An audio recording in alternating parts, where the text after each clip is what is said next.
बाबा के नाम हमें स्वर्ग की ओर ले चल रहे हैं। बाबा हम बच्चों को वो लक्ष्य याद दिला रहे थे जिसमें हम बच्चे बहुत खुश थे, संपन्न थे, सब प्रकार से हम आत्माएं भरपूर थे। तो उस जीवन के अंदर हमारी जो स्थिति थी उसकी अनुभूति बाबा कह रहे अभी इस समय पर आपको करनी है। और वो अनुभूति है, बाबा ने कहा रमणीक का। तो कैसे हमें अपने आप को रमणीक बनाना है? तो बाबा ने कहा देवताएं रमणीक होती है, ऐसे कभी गम में कभी नाखुशी में जीने वाली नहीं होती है। तो वैसी विशेषताओं को इस संगमी जीवन में हमको अपने अंदर इमर्ज करनी है, स्मृति दिलानी है। तो आज बाबा ये बहुत सुंदर स्मृतियों में हम बच्चों को ले जा रहे हैं। तो आज मुरली का सार है, मीठे बच्चे अलफ और बे को याद करो तो रमणीक बन जाएंगे। बाप भी रमणीक है तो उनके बच्चे भी रमणीक होने चाहिए। प्रश्न है, देवताओं के चित्रों की कशिश सभी को क्यों होती है? उनमें कौन सा विशेष गुण है? भक्ति से सभी को अनुभव तो है कि देवताओं के चित्र देख करके चित्र को खरीद के भी ले आते थे। मंदिरों में जाएंगे तो देवताओं की मूर्ति के प्रति आकर्षण था। अपने घरों में भी कितने देवताओं के चित्र रख करके, प्रेम लगा करके, सजा कर, और उसको साथ में रोज उसका दर्शन भी लेते थे। तो इतना आकर्षण, इतनी कशिश बाबा कहते उनमें क्यों होती है?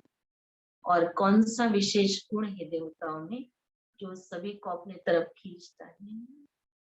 तो उत्तर है, देवताएं बहुत रमणीक और पवित्र हैं। रमणीकता के कारण उनके चित्रों की भी कशिश होती है। देवताओं में पवित्रता का विशेष गुण है, जिस गुण के कारण ये अपवित्र मनुष्य झुकते रहते हैं। रमणीक वही बनते हैं जिनमें सर्व दैवी गुण है, जो सदा खुश रहते हैं। ओम शांति। आत्माएं और परमात्मा का मेला कितना वंडरफुल है। ऐसे बेहद के बाप के तुम बच्चे बने हो, तो बच्चे भी कितने रमणीक होने चाहिए। देवताएं भी रमणीक है ना, परंतु राजधानी है बहुत बड़ी। सब एक रस रमणीक हो नहीं सकते हैं। कोई भी, फिर भी कोई कोई बच्चे बहुत रमणीक है जरूर। रमणीक कौन होते हैं? जो सदैव खुशी में रहते हैं, जिनमें दैवी गुण है। ये राधे कृष्ण आदि रमणीक है, उनमें बहुत बहुत कशिश है। कौन सी कशिश है? पवित्रता की। क्योंकि इन्हों की आत्मा भी पवित्र है, तो शरीर भी पवित्र है। तो पवित्र आत्माएं अपवित्र को कशिश करती है, उन्हों के चरणों में गिरती है। इतनी उनमें ताकत है। बाबा कह देवताओं के प्रति सिर्फ आकर्षण ही नहीं, लेकिन उन्हों के चरणों पर भी गिरते हैं। मन अपने आप को उनके आगे नतमस्तक करते हैं, अपने आप को समझते हैं कि ये बहुत ऊंचे हैं और हम बहुत नीचे हैं। कबल सन्यासी है, परंतु ये देवताओं के आगे जरूर झुकते हैं। बल कोई कोई बहुत घमंडी होते हैं, फिर भी देवताओं के आगे अथवा शिव के आगे झुकेंगे जरूर। देवताओं के चित्रों के आगे भी झुकते हैं, क्योंकि बाप भी रमणीक है। तो बाप के बनाए हुए देवी देवताएं भी रमणीक हैं। उनमें कशिश है पवित्रता की। वो कशिश उन्हों की अभी तक भी चल रही है। तो जितनी इनमें कशिश है, उतनी तुम्हारे में भी कशिश होनी चाहिए। जो समझते हैं हम ये लक्ष्मी नारायण बनेंगे, तुम्हारी इस समय की कशिश फिर अविनाशी हो जाती है। सबकी नहीं होती है, नंबरवार तो होते हैं। बाबा करें जिसका जैसा भी पुरुषार्थ होगा जितनी जो आत्मा अपने आप को प्योर बनाती रहेगी, उतनी उसकी कशिश इस समय पर भी होगी, तो भविष्य में भी होगी। तुम्हारी इस समय की कशिश फिर अविनाशी हो जाती है, सबकी नहीं होती। नंबरवार तुम है ना। भविष्य में जो उच्च पद पाने वाले होंगे, उनमें यहाँ की कशिश होंगी, क्योंकि आत्मा पवित्र बन जाती है। तुम्हारे में जास्ती कशिश उनमें है जो खास याद की यात्रा में रहते हैं। यात्रा में पवित्रता जरूर रहती है, पवित्रता में ही कशिश है। पवित्रता की कशिश फिर पढ़ाई में भी कशिश ले आता है, ये तुमको अभी पता पड़ा। तुम उनके ऑक्यूपेशन को जानते हो,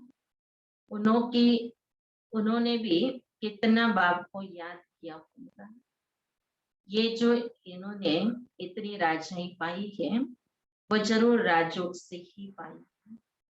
बाबा कहते ये भी बुद्धि में बच्चों के आकर आना चाहिए कि ऐसा लक्ष्मी नारायण जैसा जीवन, ऐसा पद, ऐसा ऑक्यूपेशन, ऐसे गुण, ये जो कुछ भी उसकी महिमा में आता है, बाबा कहते ये सब प्राप्त करने का आधार जो है वो बाबा की याद है।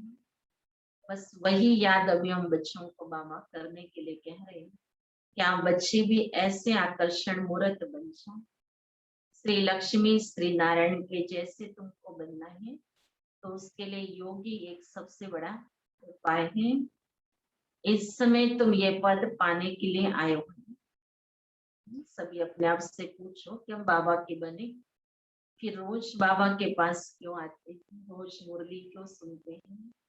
तो बाबा के तुम्हारा ये निश्चय पक्का है ना कि अभी ऐसा ही पद हमको लेना है। बाप बेट तुमको राजयोग सिखाते हैं, ये तो पक्का निश्चय कर यहाँ आए हो ना। बाप भी वही है, पढ़ाने वाला भी वही, साथ भी वही ले जाने वाला है। तो ये गुण सदैव रहने चाहिए। सदैव हर्षित मुख रहो। सदैव हर्षित तब रहेंगे जब आप अलग की याद में रहेंगे, तब वे की भी याद रहेगी और इससे रमणीक भी बहुत होंगे।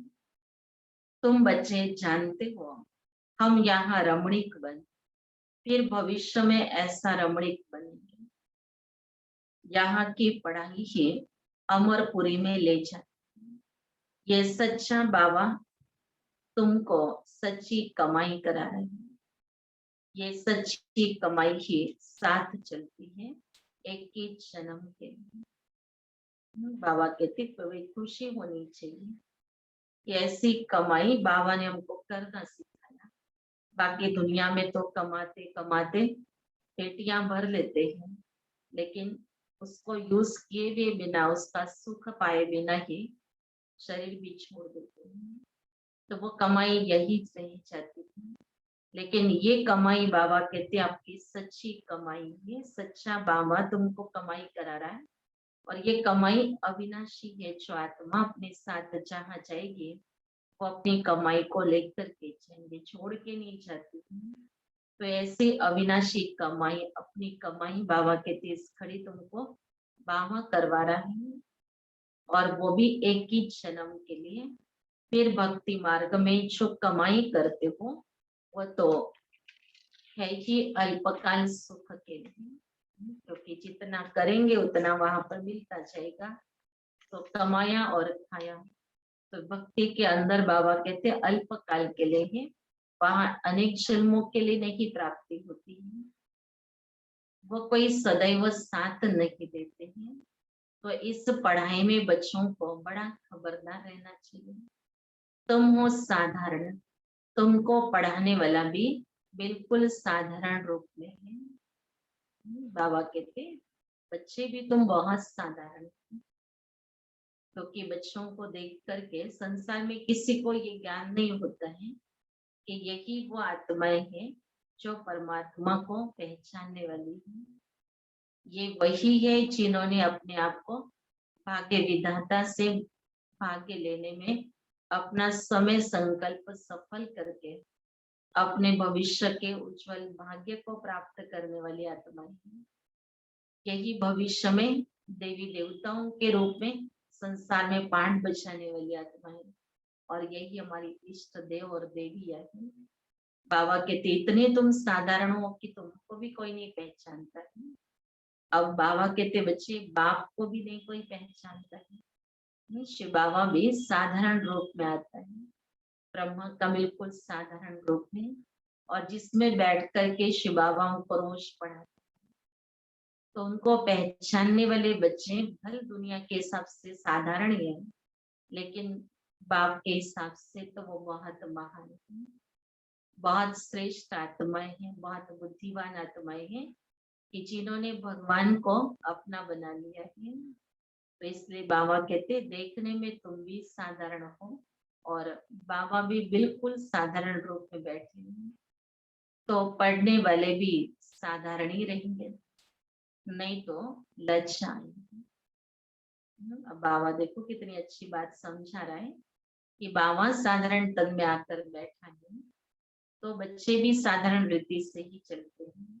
अगर बाबा कोई ऐसा रूप लेता था तो पता नहीं बच्चों में और कितना देहाभिमान आ जाता था, लेकिन बच्चों के देहाभिमान को समाप्त करने के लिए बाबा ने ऐसा रथ चुना जो बिल्कुल सिंपल, रॉयल और बहुत सारी विशेषताओं से संपन्न होते हुए भी निरंकारी। तो ऐसे साधारण रूप में बाबा आकर के बैठे, गुणों के धनी थे बाबा, लेकिन साधारण रूप था। तो बाबा कहते बच्चे ऐसे तन में आकर के बाबा बच्चों को पढ़ा। तो बाबा बाबा के पास जब बच्चे आएंगे तो वो भी अपना देह के अभिमान का जो नशा है वो बाहर ही छोड़ करके आ जाते हैं, क्योंकि बाबा के पास आ रहे हैं। बाबा इतना सब कुछ प्राप्त होते हुए भी, इतना सब महादान करते हुए भी बाबा को उसके लिए प्रतिभर भी संकल्प नहीं कि मैं कोई दानी हूँ या मैं कोई भगवान का रथ बना हूँ। तो उसका अभिमान या ऐसी कोई भी झलक ब्रह्मा बाप के जीवन में नहीं। तो बाबा कहते बिल्कुल देखने में साधारण, और ऐसे बाप के सामने बच्चे आते हैं तो वो भी अपने आप को वैसे ही साधारण बना देते हैं, बना अपने आप को उस देह के भान से मुक्त करा देते। तो ऐसी सुंदर स्थिति बाबा ने हम बच्चों की सहज बन सके ऐसा साधारण स्वरूप में आकर के पाठ बचाए। हम ऊंचे कपड़े कैसे पहने, हमारे मम्मा बाबा कितने साधारण थे, तो हम भी साधारण हैं। ये क्यों साधारण रहते हैं, क्योंकि वनवा में अभी तुमको जाना है, यहाँ कोई शादी नहीं करनी। वो लोग जब शादी करते हैं तो कुमारी वनवा में रहती है, मैले कपड़े पहनती है, तेल आदि लगाती है, क्योंकि ससुर घर जाती है। ब्राह्मण द्वारा सगाई होती है, तुमको भी जाना है ससुर। रावणपुरी में, रावणपुरी से रामपुरी अथवा विष्णुपुरी में जाना है। तो ये वनवा का रिवाज इसलिए रखा है कि कोई भी अभिमान देह का व कपड़ों आदि का न आए। इसलिए सब बाबा के बच्चे अभी सबको ही वनवा में बाबा ने रखा है कि साधारण रहना है, साधारण कपड़े पहनने हैं, भोजन भी साधारण, तो सब साधारण रीति से चलना। बाबा कहते ये तुम्हारी वनवा की स्थिति है। चाहे भले कोई भी कितना भी धनवान हो, कितना भी दुनिया में नामशान प्राप्त की भी आत्मा हो, लेकिन बाबा के पास वो अपने आप को देहभान से मुक्त करके पुरुषार्थ कर सके। ऐसा बाबा ने बच्चों को यहाँ पर संगयुग पर रखा है। लेकिन तुम वनवा में ऐसे साधारण रहते, कोई को इतना ऊंचा ज्ञान दो, इतना नशा चढ़ा हुआ हो, तो उससे भी तीर लग जाए। बाबा कहते बच्चे देखने में आप बच्चे बहुत साधारण, लेकिन कितना ऊंचा ज्ञान देते हैं। तो ज्ञान सुनने वाले वो भी आश्चर्य खाते कि नहीं इन्होंने शास्त्र पढ़े, न इन्होंने कोई दुनिया की बहुत बड़ी बड़ी डिग्रियां प्राप्त की हैं, लेकिन फिर भी देखो तो इनका ज्ञान कितना ऊंचा है और यथार्थ है, समय के लिए लाभदायक है। तो बाबा कहता है कि बच्चे, देने वाले दाता की पहचान जो है वह बच्चों के साधारण स्वरूप से हो रही है कि साधारण होते हुए भी ज्ञान बहुत ऊंचा दे रहे हैं। नहीं तो दुनिया में ज्ञान बहुत थोड़ा होता है और उसका बाहर का जो स्वरूप होता है, प्रोपोगंडा जो होता है, वो बहुत बाहर से बड़ा होता है। उसमें मिलता कुछ नहीं आत्माओं को, लेकिन बाबा के पास आने के बाद बच्चों को, आने वालों को बहुत कुछ मिलता है। लेकिन वो अंदाज भी नहीं कर सकते कि यहाँ जाने के बाद इतनी हमको कुछ प्राप्तियां हो जाएगी। तो इतना नशा चढ़ा हुआ हो तो उससे भी तीर लग जाए। भल बर्तन मांजते रहो व कपड़ा साफ करते रहो। तुम्हारे सामने कोई भी आए तो तुम झट उनको अलग की याद दिलाओ। तुमको वो नशा चढ़ा हुआ हो और सादे कपड़ों में बैठ किसको नॉलेज देंगे तो वो भी वंडर खाएंगे। इनमें कितना उच्च ज्ञान है, ये ज्ञान तो गीता का है और भगवान का दिया हुआ है। राजसुख तो गीता का ज्ञान भी है, तो ऐसा नशा चढ़ता है। बाबा कहते बच्चे, सत्य ज्ञान का नशा बच्चों को होना चाहिए। सुनना अलग चीज है, लेकिन नशे में सुनना अलग चीज है, नशे में सुनाना अलग चीज है। जब दादियों से संसार में ज्ञान दिया गया तो वो दादियां जो 14 साल की तपस्या करके बाहर निकले थे, बाबा ने सेवा के लिए विश्व के कोने कोने में भेजा। तो उन्होंने जो भी बातें सुनाई थी वो नीचे और नशे से सुनाई थी। तो जिसका प्रभाव जो देखा आत्माओं के ऊपर पड़ा, ताकि उन्होंने भी अपने आप को बाबा के प्रति नीचे बुद्धि बना दी। अब बच्चों को बाबा कह रहे थे कि आपको ये नशा है। तो जैसे उन आदि रत्नों को नशा था, वैसे अभी भी अपने आप को पूछना कि हम भी तो वही बाबा के बच्चे हैं। जैसे वो बाबा के बच्चे बनकर पुरुषार्थ कर रहे थे, तो हमें भी ऐसा अपने आप को नशा चढ़ाना है कि हमें वो ज्ञान देने वाला, ज्ञान का दाता, गीता का भगवान स्वयं को बैठ के ज्ञान सुना रहा है। जैसे बाबा अपना मिसाल बताते हैं, समझो हम बच्चों के साथ कोई खेल कर रहा हूँ, कोई जिज्ञासु सामने आ जाता है तो झट उनको बाप का परिचय देता हूँ। योग की ताकत, योग बल होने के कारण वो भी जहां ही खड़ा वहीं खड़ा हो जाएगा। तो वंडर खाएगा कि ये इतना साधारण और इसमें इतनी ताकत। बाबा कहते बच्चों के साथ बाबा समझो खेल रहा है। कई बार तो बाबा अनाज साफ करने के लिए बच्चों के साथ बैठे होते थे, अन्य कई सेवाओं पर होते थे और कोई बाबा से मिलने आता था। तो बाबा कहते थे बच्चे आने दो उनको। तो बाबा को साधारण पाठ बजाते हुए देखते थे, लेकिन बाबा के समीप आने के बाद जो उनको फीलिंग्स आती थी वो एक बहुत शक्ति की, शांति की, प्यार की। तो वो फीलिंग्स खा लेकर के वो बहुत वंडर खाते थे। जैसे बाबा के पास आए कि बिल्कुल आश्चर्य से खड़े हो जाते थे। तो बाबा कहते बच्चे इतना साधारण स्वरूप था बाबा का, लेकिन ताकत कितनी आत्माओं ने अनुभव की। फिर वो कुछ भी बोल नहीं सकते था, भले वो किसी भी उद्देश्य से आया हो, लेकिन बाबा कहते बच्चे ऐसी ताकत अनुभव करते थे कि उनके मुख से उस घड़ी कुछ भी नहीं निकलता है, मुख से कोई भी बात निकलेगी नहीं। जैसे तुम वाणी से परे हो, वैसे वो भी वाणी से परे हो जाएंगे। बाबा कहते आपकी स्थिति ऐसी है, तुम बच्चे ही अपने आप को वाणी से परे स्थिति में अनुभव करो। ये भी बाबा ने बच्चों को ड्रिल सिखाई है, आवाज में आओ और कार्य पूरा हो गया तो आवाज से परे चले जाओ। तो वाणी से परे रहने वाले, वानप्रस्थ अवस्था वाले, ये स्मृति बाबा ने बच्चों को दी। तो बाबा कहते ये स्थिति में आप बच्चे ज्यादा से ज्यादा समय रहने के कारण आप बच्चे अगर किसी को मिल लेंगे तो आपके द्वारा वो ताकत अनुभव होगी। तो ये भी हमें एक समान बुद्धि के अंदर रखना है कि हमें वाणी से परिनिर्वाण धाम के रहने वाली आत्मा। तो बाबा कहते ये वहां वाक्य बाबा का अपने स्वरूप में लाओ, फिर देखो आपकी ताकत कैसे दूसरों को अनुभव होगी। ये नशा अंदर में होना चाहिए। कोई भी भाई अथवा बहन आए तो उनको एकदम खड़ा करके विश्व का मालिक बनाने की मत दे सकते हैं। अंदर में इतना नशा होना चाहिए, अपनी लगन में खड़ा हो जाना चाहिए।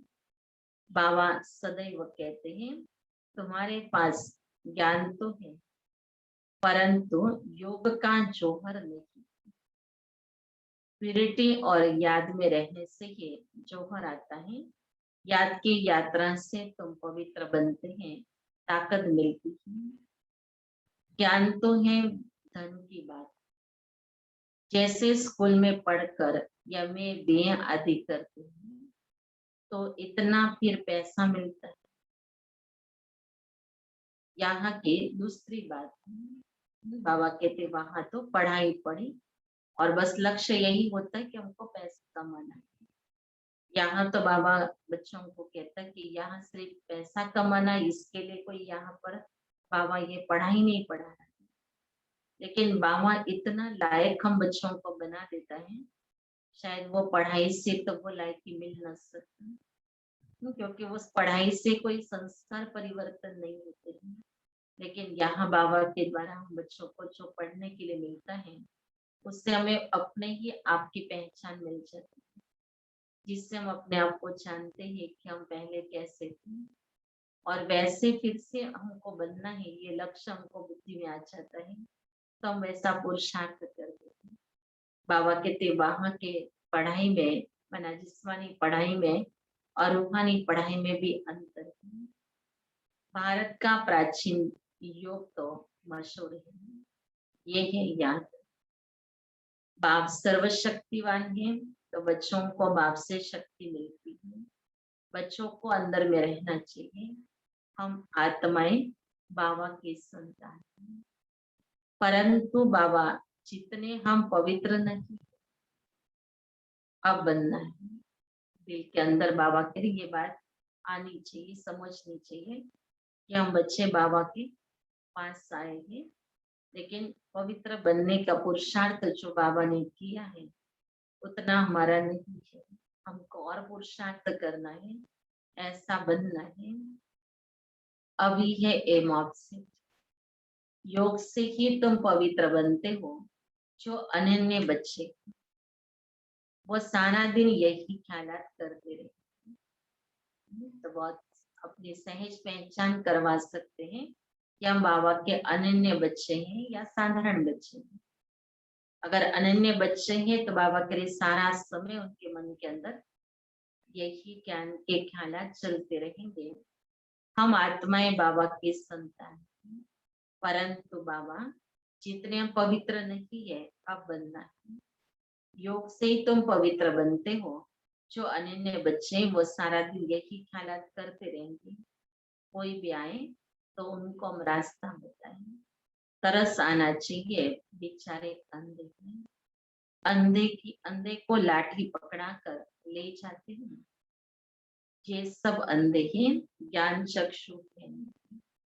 बाबा कहते कैसे अंधों की सेवा करते थे।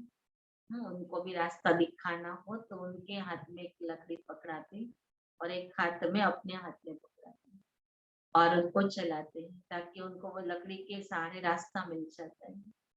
अब बाबा बच्चों को कहता है कि आप बच्चे भी उनको ऐसी ज्ञान की ये लकड़ी दे दो, ज्ञान की काठी दे दो उनके हाथ में, और आप उनको मार्ग दिखाओ। तो जैसे जैसे आप चलोगे वैसे वो आपके साथ साथ चलेगी। तो ऐसा बाबा कहते हैं आप कितनों की लाठी बने कि आप बाबा के कदमों पर चले और आपके कदमों पर कितनी आत्माएं चल। तो जैसे बाबा कह रहे अंधों की आप लाठी बन गए हो, तो ये भी बाबा ने बच्चों को पुरुषार्थ और सेवा दोनों भी काम दिए हैं। अभी तुम्हें ज्ञान का तीसरा नेत्र मिला है तो सब कुछ जानते हैं। सारे सृष्टि के आदि मध्य अंत को हम अभी जानते हैं।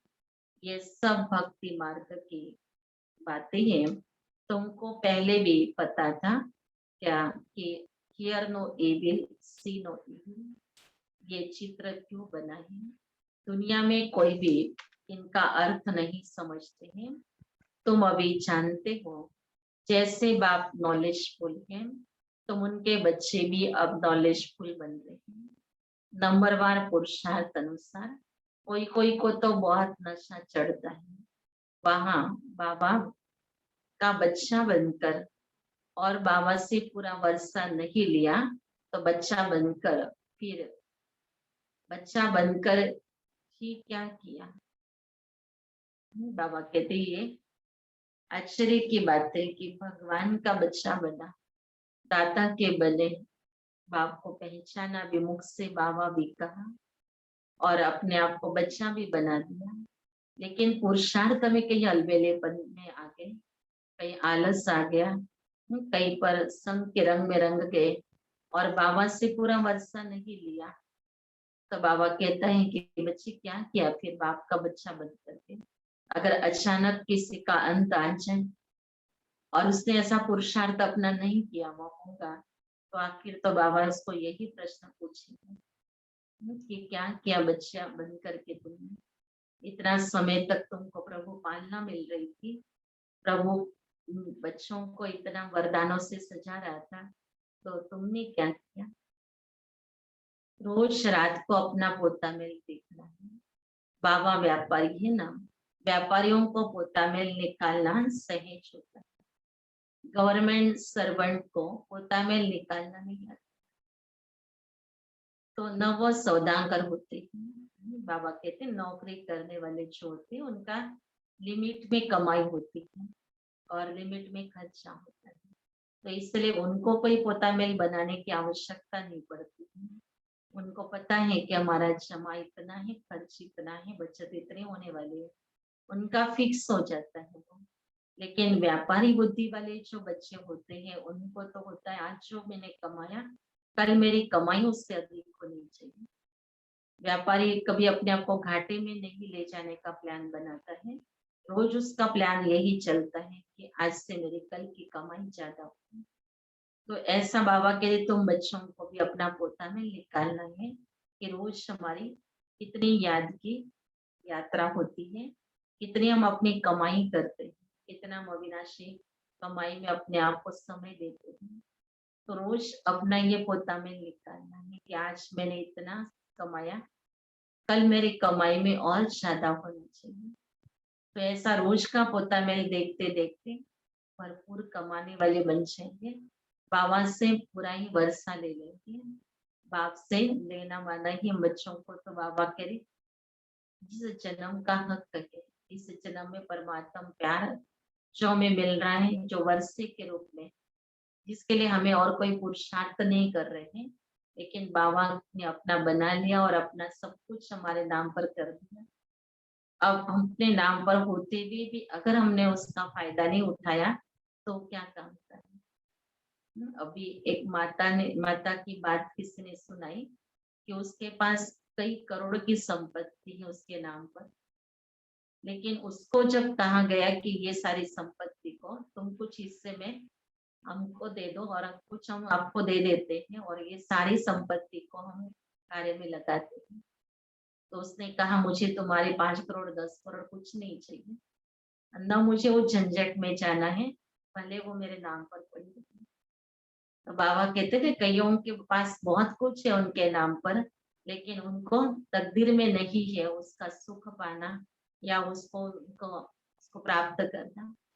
सिर्फ नाम पर करने से कुछ नहीं होता है। जैसे हम बाबा के बच्चे बने हैं, बाबा ने तो हमारे नाम पर सब कुछ कर दिया, लेकिन हमारे नाम पर होने के बाद हमने उसको क्या किया? क्या हमने उसको अपना बनाया? हमने उसको यूज किया? हमने उसको उसका दान पुण्य में लगाया? क्या किया हमने उसको? कम से कम ये तो बुद्धि होवे कि चलो हमारे पास इतना सारा बाबा ने दे दिया है, तो मुझे इसको तो सफल करना है। बाबा कहते हैं ना ज्ञान रत्नों का दान करो, योग की शक्तियों का सकाश के रूप में सहयोग दो संसार को, गुणों को कर्मों के द्वारा महादानी बन करके देते चलो, तो ये बाबा ने कितना हमें खजाना दे दिया, हमारे नाम पर बहुत सारी प्रॉपर्टी बाबा की है। और अभी उस प्रॉपर्टी के हकदार बन के इतनी खुशी नहीं रखनी है, लेकिन बाबा कहते उसको बांटो। फिर देखो कि आज मैंने कितनों को दिया, कितनों का सौदा मैंने परमात्मा के साथ कराया। तो जितनों का सौदा कराएंगे उतना कमीशन मिलेगा, उतना शेयर मिलेगा। तो ये भी हमारी प्राप्ति या रोज की हमारी कमाई में ऐड होती जाएंगी। तो बाबा कहते कि बच्चे देखो अपना रोज का होता है निकालो। बाबा को व्यापारी बच्चों की बुद्धि बहुत अच्छी लगती है। तो बच्चों को भी भले लौकिक में व्यापारी नहीं भी बने हो, लेकिन इस अलौकिक जीवन में बाबा सभी को व्यापारी बना देता है और सिखाता है कैसा ये व्यापार करना है और कैसे आपको मालामाल बनना है। तो यही बाबा कहते हैं ना, मैं गरीब को साहूकार बनाने के लिए आया हूँ।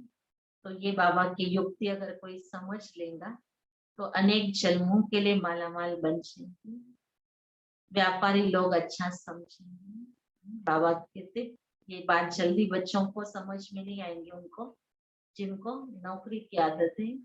लेकिन बाबा तो सभी को अपनी दिव्य बुद्धि भी दे रहा है, दिव्य शक्तियां भी दे रहा है, जिससे हम अपने आप को एक अच्छा व्यापारी भी बाबा के साथ बना सकते हैं।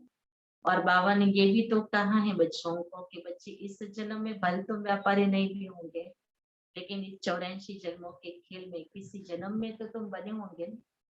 तो उस जन्म को भी याद करो, उस संस्कारों को इमर्ज कर लो, तो अपने अंदर भी व्यापारी के संस्कार इमर्ज हो जाएंगे। और वो व्यापारी के संस्कार कैसे ज्ञान मार्ग में यूज करने हैं वो अभी प्रयोग करता है।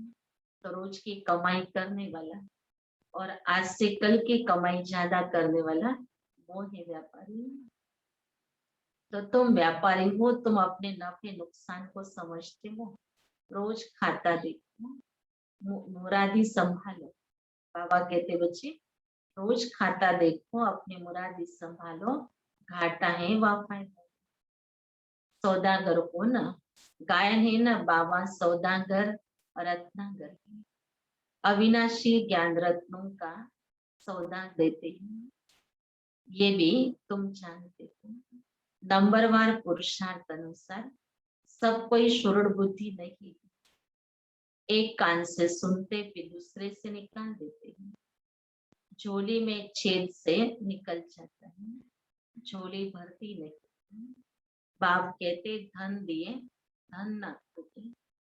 बाबा कहते बच्चे आप जितना देते जाओ उतना आपका भंडार भरपूर होता जा रहा है, और देने वाला तो दाता बैठा है बाबा। तो बाबा हमारे झोली में डालता जा रहा है और हमें उसको बांटते जाना है। अविनाशी ज्ञान रत्न है ना, पाप है रूप बसन, आत्मा तो है उनमें ज्ञान है, तुम उनके बच्चे भी रूप बसन हो। आत्मा में नॉलेज भरी जाती है, उनका रूप है बल छोटी आत्मा है, रूप तो है ना। उनको जाना चाहता है, परमात्मा को भी जाना चाहता है। सोमनाथ की भक्ति करते हैं तो इतने छोटे स्टार की क्या पूजा करेंगे, पूजा के लिए कितने लिंग बनाते हैं। शिवलिंग छत जितना बड़ा बड़ा भी बनाते हैं, यू तो है छोटा परंतु मर्तबा तो ऊंची।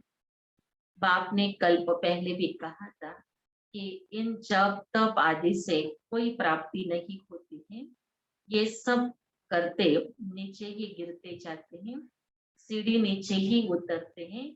तुम्हारी तो अब चढ़ती कला है, तुम ब्राह्मण पहले नंबर के जिन।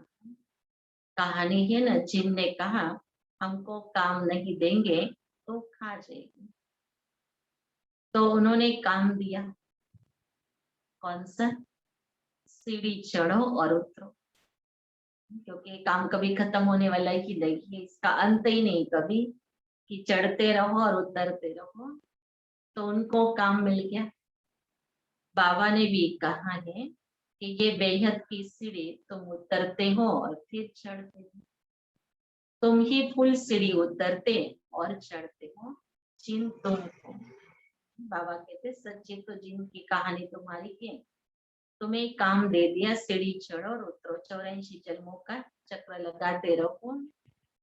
दूसरे को ये फुल सीढ़ी नहीं चढ़ते हैं, फुल सीढ़ी का ज्ञान पाने से तुम जितना उच्च पद पाते हो, फिर उतरते हो, चढ़ते हो। बाप कहते हैं मैं तुम्हारा बाप हूँ, तुम मुझे पतित पावन कहते हो ना। मैं सर्वशक्तिमान ऑलमाइटी हूँ, क्योंकि मेरी आत्मा सदैव 100% पवित्र रहती है। मैं बिंदी रूप अथॉरिटी हूँ, सब शास्त्रों का राज जानता हूँ। ये कितना वंडर है, ये सब वंडरफुल ज्ञान है। ऐसे कभी सुना नहीं होगा कि आत्मा में 84 जन्मों का अविनाशी पाठ है। वो कभी घिसता नहीं है, चलता ही आता है। 84 जन्मों का चक्र फिरता आता है। 84 जन्मों का रिकॉर्ड भरा हुआ है। इतनी छोटी आत्मा में इतना ज्ञान है। बाबा में भी है तो तुम बच्चों में भी है। कितना पाठ बचाते हैं, ये पाठ कभी मिटने का नहीं है। आत्मा इन आंखों से देखने में नहीं आती है बिंदी। बाबा भी कहते मैं ऐसा बिंदी हूँ। ये भी तुम बच्चे अब समझते हो। बाबा ने जब दिव्य बुद्धि दी बच्चों को, तब उस आत्मा को, बिंदी को देख सकते। तो बुद्धि से तो सभी ने देखा था। हाँ, किसी किसी को साक्षात्कार में भी बिंदी दिखाई दी होगी, एक चमकता हुआ लाइट। बाबा कहते बच्चे उससे कुछ फायदा तो होता नहीं, लेकिन खुशी होती है अल्पकाल की कि हमने बिंदी को देखा। तो बाबा कहते बच्चे बस तुम भी बिंदी हो और मैं भी ऐसा ही तुम्हारे जैसा बिंदी स्वरूप हूँ। तुम हो बेहद के त्यागी और राज ऋषि। कितना नशा चढ़ना चाहिए। राज ऋषि बिल्कुल पवित्र रहते हैं। राज ऋषि होते हैं सूर्यवंशी, चंद्रवंशी, जो यहाँ राजा ही प्राप्त करते हैं, जैसे अब तुम कर रहे हो। बाबा कहते प्रैक्टिकल में आप बच्चे कर रहे हो। ये तो तुम बच्चे समझते हो कि हम जा रहे हैं कि वैया के स्टीबन में बैठे हैं, और ये भी जानते हैं ये पुरुषोत्तम संग में है। जाना भी जरूर है। पुरानी दुनिया से नई दुनिया में माया शांति धाम। ये सदैव बच्चों की बुद्धि में रहना चाहिए। जब तक सतयुग में थे तो कोई खंड नहीं था। बाबा कहते जब तुम सतयुग में थे, आज की जैसे कोई और खंड नहीं थे, आज तो टुकड़े टुकड़े हो गए हैं। हमारा ही राज्य, सारे विश्व पर बाबा करे सिर्फ तुम्हारा ही राज्य था। अब फिर योग से, योग बल से अपना राज्य ले रहे हैं, क्योंकि समझाया है योग बल से ही विश्व के राजा ही पा सकते हो। बाहुबल से कोई नहीं पा सकते हैं। ये बेहद का ड्रामा है, खेल बना हुआ है। इस खेल की समझाने बाप ही देते हैं। शुरू से लेकर सारी दुनिया की हिस्ट्री ज्योग्राफी सुनाते हैं। तुम सूक्ष्म वतन, मूल वतन के राज को भी अच्छी रीति जानते हो। स्थूल वतन में इनका राज्य था, इसका था लक्ष्मी नारायण का राज्य था, अर्थात हमारा राज्य था। तुम कैसे सीढ़ी उतरते हो वो भी याद आ गया ना। सीढ़ी चढ़ना और उतरना, ये खेल बच्चों की बुद्धि में बैठ गया।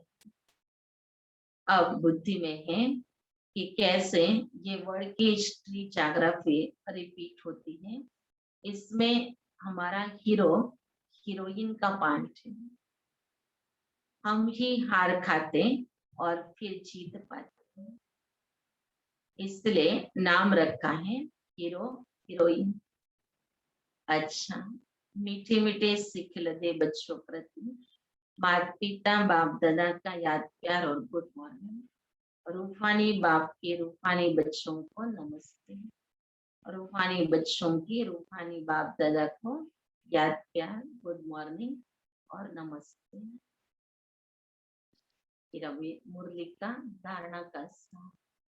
तो सबके बुद्धि में बहुत सारी बातें आ गई होंगी कि हमें कौन कौन सी बातों को धारण करना है। फिर भी मुरली के अंदर जो पॉइंट्स है उसको भी अंडरलाइन कर देना है कि हमें व्यक्तिगत रूप से पुरुषार्थ करने के लिए कौन सी बात पर विशेष ध्यान रखना है। तो ये मुरली का सार जो हमको निकल करके मिलता है पॉइंट्स के रूप में, तो ये पॉइंट बनने के लिए भी आत्मा पॉइंट है और हमें अभी बिंदी बनना है। तो बिंदी बनने के लिए ये ज्ञान के पॉइंट्स हमको मदद करते हैं। तो पहली धारणा के पॉइंट से अभी हम वनवाह में हैं, इसलिए बहुत बहुत साधारण रहना है। कोई भी अभिमान देह का व कपड़ों आदि का नहीं रखना है। कोई भी कर्म करते बाप की याद का नशा चढ़ाना है। कभी किसको कैसा कौन से प्रकार से अभिमान आता है अंदाज नहीं होता है, लेकिन बाबा फिर भी सावधान कर रहा है। कईयों को कपड़ों का भी अभिमान आ जाता है, महंगे महंगे कपड़े पहनेंगे हम, तो उसके अंदर ख्यालात तो चलता रहेगा ना कि हम आज मैंने इतना 1000 का ड्रेस पहना हुआ। लेकिन बाबा कहते कि बच्चे तुमको तो बहुत साधारण रहना है, ताकि तुम्हारा आकर्षण जो है बुद्धि का उन कपड़ों के द्वारा देह में न चला जाए। तो इसलिए बाबा कहते न तुम्हारा देह के अंदर बुद्धि हो जाए, न तुम्हारे देह में किसी और का बुद्धि हो जाए। तो इसके लिए बाबा हम बच्चों को कहते हैं कि आपको साधारण रहना है। अगर कोई ऐसा अपने आप को शौकीन बना करके चलता है तो वहां पर माया तो चांस ले लेती है। किसी को बहुत अच्छा अच्छा पहनने के लिए चाहिए, अच्छा अच्छा खाने के लिए चाहिए। बाबा कहते वही तुम्हारे लिए वो दे अभिमान में ला करके गिराने वाली बातें बन जाएंगी। तो अभी हमको गिरना तो नहीं है, गिरने में ये भी बात आ जाती है। तो बाबा कहते न खुद गिरो और न किसी को गिराओ, क्योंकि खुद तो कहेंगे हमने एक अच्छा कपड़ा पहना तो दूसरे को क्या तकलीफ होगी। लेकिन बाबा कहते बच्चे उन आत्माओं की अगर दृष्टि रुचि खराब होती है तो इसका बोझ भी तुम्हारे ऊपर पड़ेगा। इसलिए बाबा कहते बच्चे बहुत सिंपल, ताकि ये भी बोझ हमारे ऊपर क्यों चढ़े। बाबा ने हम बच्चों को इसलिए संगममुखी ब्राह्मण जीवन जो बहुत ही सिंपल त्यागी और तपस्वी जीवन बना के दी है, और बहुत अच्छी भी लगती है, बहुत प्यारी भी लगती है। बस एक बार इस जीवन का अनुभव कर लेंगे तो वो दुनिया भी अनुभव अच्छा नहीं लगेगा। तो इसलिए बाबा कहते बच्चे खुद इसको अनुभव करो, इस संगम में बाबा के बन करके मुझे कैसे पहनना है, कैसे खाना है, कैसे रहना है। अब इसको भी हमें अपने आप में सेट कर देना है। दूसरी पॉइंट है हम बेहद के त्यागी और राजऋषि हैं, इसी नशे में रहे पवित्र बनना है। ज्ञान धन से भरपूर बन दान करना है। सच्चा सच्चा सौदागर बन अपना पोता मिल रखना। बाबा कह रहे सच्चा सौदागर बन जाओ, बाप से सौदा करना है ना, बाबा से बहुत कुछ देना है, तत्पत देना है, लखपन देना है, तो बड़ा सौदा है। हम बाबा को कौड़ी देते हीरे प्राप्त करते ना, सब कुछ पुराना जो कुछ भी काम का नहीं वो दे रहे हैं और उसके रिटर्न में सब कुछ नया प्राप्त कर रहे हैं।